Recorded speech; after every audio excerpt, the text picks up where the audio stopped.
Hey, welcome to the channel. I know I've already uploaded some shorts, but this is the first video. I did plan to make that a review of my Creality K1. However, I've just had my 9th extruder jam, so I thought we'd just jump into that instead.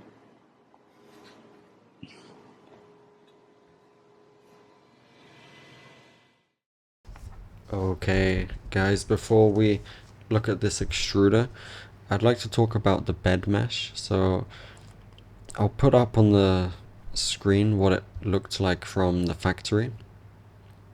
We had a range of about 1 mm, and to fix this I used some shims from Need It Make It. I'll put a link in the description.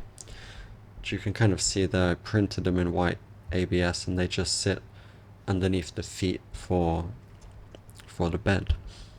And that brought us to about a range of 0.3, so much better, and that's the best I can get from this. I still had some bed adhesion issues, even with that range of 0.3. So I ended up routing the machine, and so far I've had no issues whatsoever. Okay, so let's jump in and look at this extruder. I've had this problem so many times that I could probably do this whole process in about 3 or 4 minutes if I weren't filming at the same time. You just want to pop off this little plastic cover.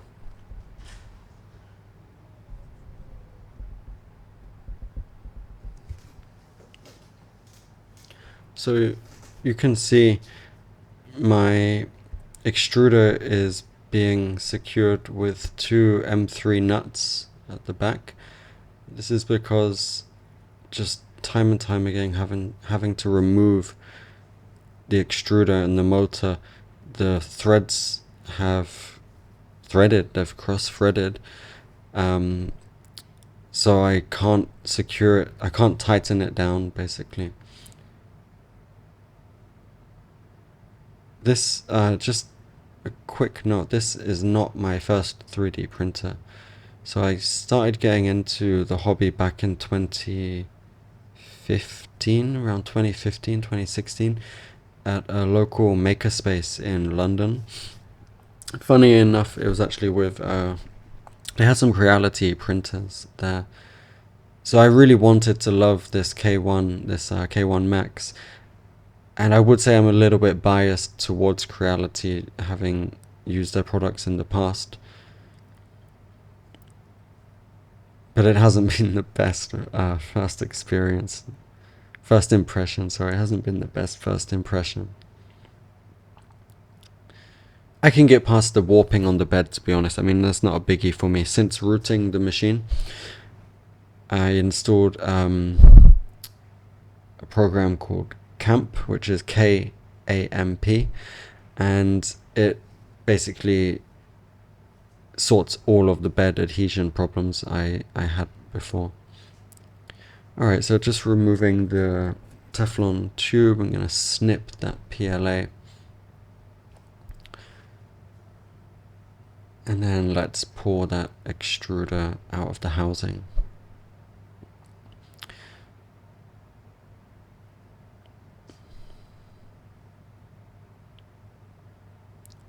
Okay, so the motor is still connected and I am too lazy to disconnect it. As I said, I've done this a few times now. There's really no need. If you're careful, you can balance the motor just like that on the head. Although the bolts, the holes are threaded, they still have a little bit of grip, so I still need the tool to take the bolts out.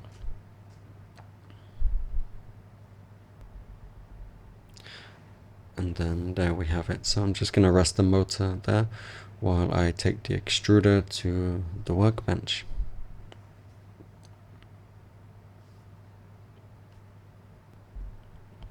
Alright, so I'm just using a flathead to gently pry the body apart. I'm just going to work my way around, make sure it loosens up, and then it should just just come away freely. There we go.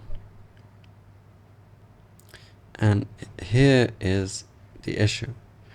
You can see what's happened. So the PLA has heated up enough that it's softened inside the extruder, and then the cogs have obviously just pushed it pushed soft PLA into the body, and obviously it's not going to go through. So we're just going to snip that bit off, and then there we go, we're good to go and reassemble. So if I zoom in here on the cogs, you'll be able to see one, where is it, right there, yeah, just let me get some PLA, and right there. So this tooth has actually chipped the top of part off. It still engages fine and still works, but yeah, it's chipped. I don't mind too much. It's not worth paying the price for a new one. And here you can see, if I zoom in on one of those bolts, just how the part of the motor, the hole basically threaded, and it's just stuck around the threads here, which it just comes off really easily, which is why I need to put those nuts on the back to secure it on. I did send some of these pictures to Creality. Like I mentioned at the beginning, this is like the 9th I've had since I've owned it.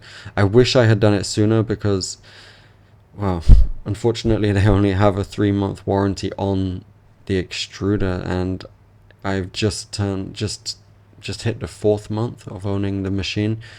So I just missed out on having a free replacement. But you can see it's a chipped tooth. It's not the end of the world. Still functions. I know a lot of people have been having some problems with the tension, and they don't like not being able to set their own tension on the extruder. I haven't had any issues really with under extrusion. I know in Creality Print the settings, the flow ratio is set kind of low. Since rooting the machine, I've moved to Orca Slicer, and I've bumped up the flow ratio for PLA. I've got it set at about 96? Is it 96%, I think? And something to note, this didn't start happening since moving to Orca. I've had this problem right from the get-go since owning the machine. I've noticed that it mostly happens with this brand I have called Jamhe. So I had some standard Jamhe PLA, and on about the 2nd time I realized, I think it's probably the 3rd jam, that this has only happened with this brand PLA.